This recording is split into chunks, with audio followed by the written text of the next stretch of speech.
On est parti les amis dans les années 90. Mes années à moi, les années de ma jeunesse. J'ai été sur YouTube et je me suis fait recommander ce truc, je sais pas comment, d'accord. C'est en anglais, on va en mater quelques petits bouts parce qu'il dure quand même 18 minutes et c'est difficile de faire l'interprète. Néanmoins, vous allez comprendre assez rapidement de quoi il s'agit. Ça s'appelle Dirty Girls, les filles sales. Au printemps 96, j'ai documenté un groupe de filles de 4e qui étaient connues pour leur comportement sale et leur soi-disant mauvaise hygiène. Okay.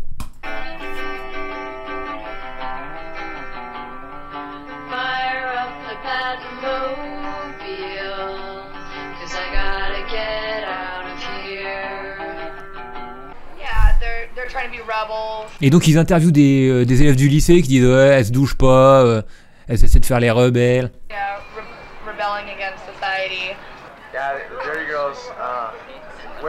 Et donc on dirait qu'elles sont connues dans tout le lycée pour être les meufs sales.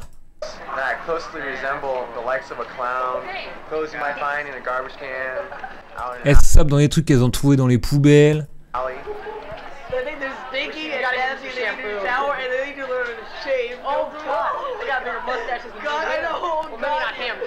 Elles se rasent pas, elles ont de la moustache. Putain mais comme ils les taillent les bâtards. Et en fait tout le monde s'amuse à se moquer d'elles évidemment.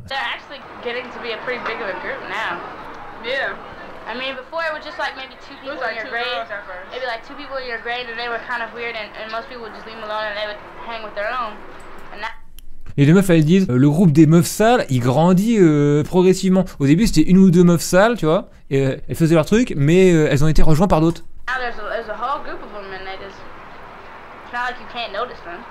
Et maintenant il y a tout un groupe et on peut plus les éviter. They wear this hideous makeup all over their face. They extend to the greatest limits of insanity and hideosity, and I just don't understand why that's something that they strive for. Bon, une meuf les insulte. What does that say about you? I mean, you're filthy. I mean, God. Friends, they were in my car one time. Should I tell the story about the hair? I was giving them a ride home because she came home after school, right? Elle dit, ok, j'ai eu une de ces meufs dans ma voiture une fois. I had all the windows open in my car. J'avais les fenêtres ouvertes et il y avait du vent à fond. Et tous mes cheveux s'envolaient et ses cheveux, elle bougeait pas, elle dit.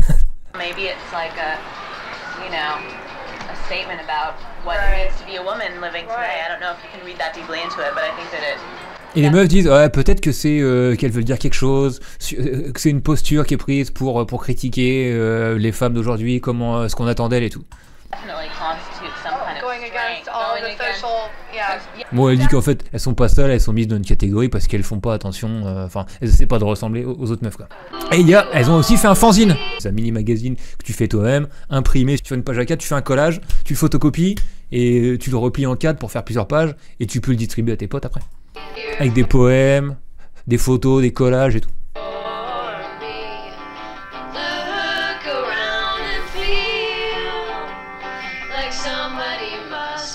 Avec des représentations de meufs parfaites.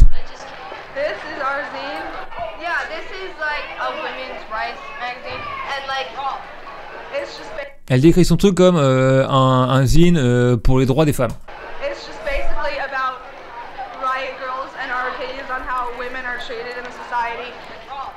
Et elle dit c'est basé sur les Riot Girls et c'est un peu ce que disait Govegan avant en parlant du mouvement grunge. C'est qu'à partir de je sais pas moi 90-91, il y a des meufs de la région de Seattle qui parallèlement au grunge et tout, hein, parallèlement à la scène punk de l'époque, décident de faire du son, de faire du punk entre meufs. Et donc de mettre plus les meufs en avant, même au point de... Je vous mettrai d'ailleurs un petit docu juste après qui dure pas longtemps, où on mettra que quelques bouts, et ça a clairement inspiré toute une génération de meufs, et c'est évident que c'est lié à ça. Un des tubes de ce mouvement, un des hymnes, c'est ça, vous avez sûrement déjà entendu.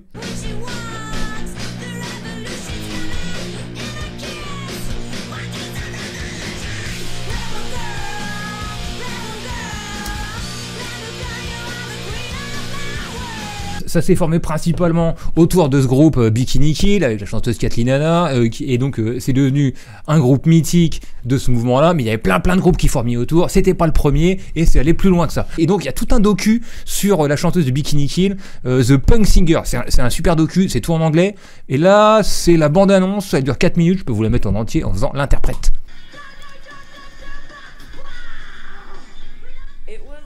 first time I'd seen completely angry, aggressive, doing stuff that you kind of see guys do, and it was amazing.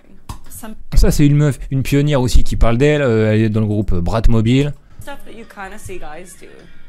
Et elle dit, c'était surprenant de voir cette meuf arriver avec tellement d'énergie, faire des trucs que seuls les mecs pouvaient se permettre de faire avant. It was amazing. Et c'était génial. Ok, donc là c'est un concert de Bikini Kill, elle dit toutes les meufs devant. Et en fait, dans la version complète du docu, on voit que en fait, au début, quand elles jouent leur premier concert, c'est compliqué parce qu'elles viennent d'une scène punk où il y a plein de mosh pit et donc c'est de la violence qui règne dans les premiers rangs de tous les groupes punk du coin et les meufs ont du mal à s'imposer. Et petit à petit, elles doivent reculer jusqu'à plus aller dans les concerts punk ou alors rester derrière et garder les manteaux de leurs mecs et c'est honteux. Du coup, ça faisait partie du mouvement, tu vois, des Riot Girls. Et des groupes qui jouaient comme Bikini Kill ou tout, de demander aux meufs de se mettre devant, pour qu'elles soient plus tranquilles et puissent, je sais pas moi, enlever leur t-shirt quand il fait trop chaud, tu vois, pas avoir des gros vitzlars à 1 cm de toi qui te matent, et qu'il y ait moins de violence. Et j'avoue, je dis ça en fait, moi qui suis allé voir un concert il y a pas longtemps, en général, toutes les meufs devant, c'est mieux, parce qu'en fait, derrière, elles voient rien.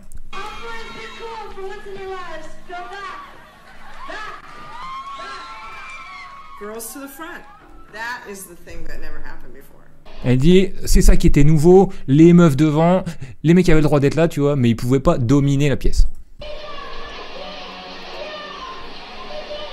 Et ça, tu peux te permettre de faire la conne comme ça, tu vois, quand le premier rang, c'est pas une grosse bande de soifards. Right when grunge was like going off the hook, right when Nirvana was exploding, it was a wild scene. Elle dit, dans la zone, donc là ça se passe à Olympia, c'est en banlieue de Seattle, c'est au même moment que l'explosion du grunge et en 91, c'est quoi? C'est l'époque de Nevermind, tu vois, donc Nirvana ils ont absolument explosé et ça a mis la lumière sur toute une scène dans ce coin-là. Et donc il y avait une scène de fou très vivante dans la banlieue de Seattle. C'était très physique et violent. Elle dit, j'en ai marre de ces concerts, je reviens toujours avec des bleus et des côtes pétées.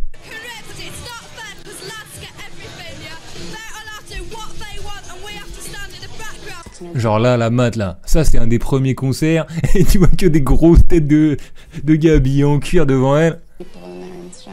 C'est pas là où tu vois où elle peut enlever son t-shirt et être tranquille, tu vois. Voilà l'ambiance de l'époque, d'accord? Et donc évidemment quand t'es un jeune, ou une jeune fille particulièrement aux States, et ça a quand même une certaine répercussion en France ce truc, tu peux que être inspiré par ça. Pendant que j'y suis, je vous mets un lien YouTube d'un album entier de Bikini Kill.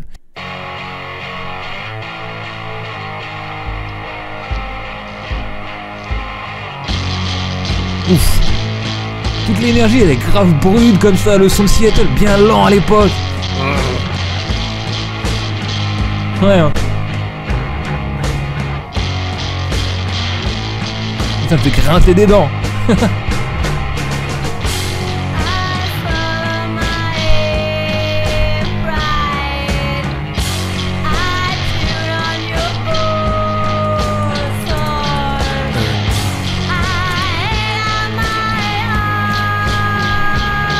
Et on était sur le point de montrer que l'industrie avale toute la création populaire, tous les meilleurs mouvements qu'on peut avoir, toutes les bonnes idées qu'on peut avoir, tous les super morceaux qu'on peut faire, les digère, les chie ensuite sous forme de divertissement pourri, sans fond, sans aucun nutriment. Et on doit tout recommencer depuis le début.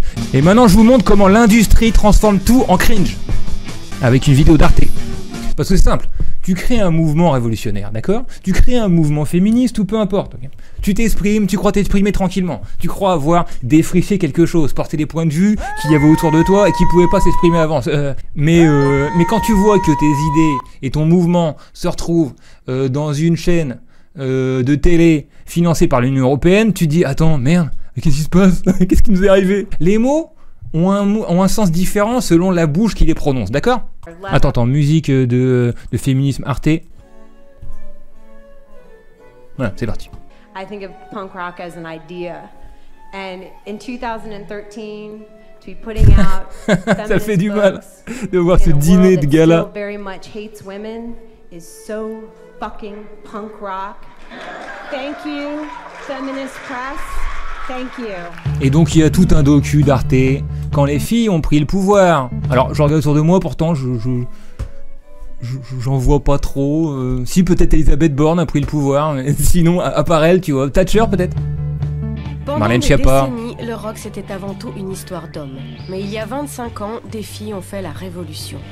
Ah, cringe. Si Beyoncé, Gossip ou Peaches peuvent aujourd'hui sans complexe remplir les stades en se proclamant féministes... Bon mais là, je rentre dans la difficulté des docus cringe avec Arte qui parle de révolution avec une photo de Beyoncé à côté. C'est en fait grâce à de jeunes américaines qui, à l'aube des années 90, avaient émancipé les filles en appelant à l'émeute.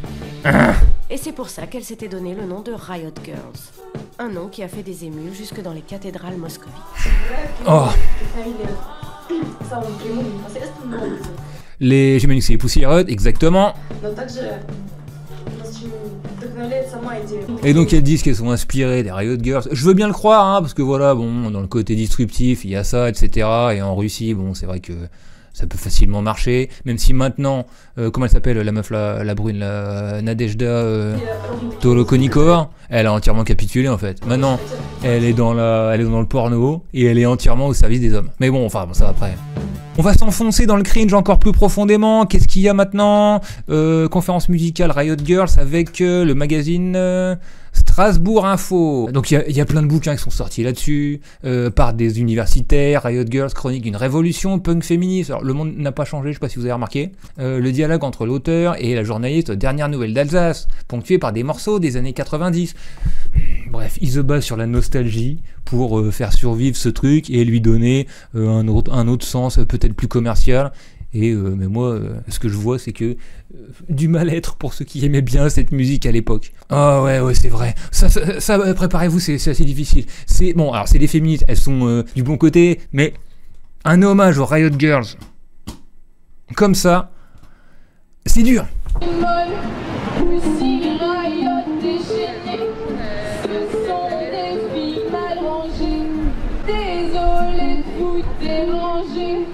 Mais c'est la révolution, l'égalité c'est maintenant. Comme disait Lénine, c'est la nature dialectique de la vie, disais-je. Les choses se transforment en leur contraire parfois. Et c'est quand même dur. Qu'est-ce qu'il y a d'autre pour s'enfoncer dans le cringe? Oh non! Rebel girls who don't take no for an answer. Unless it's no, and then you better take it for an answer. C'est pas la meuf qui jouait dans Hannah Montana.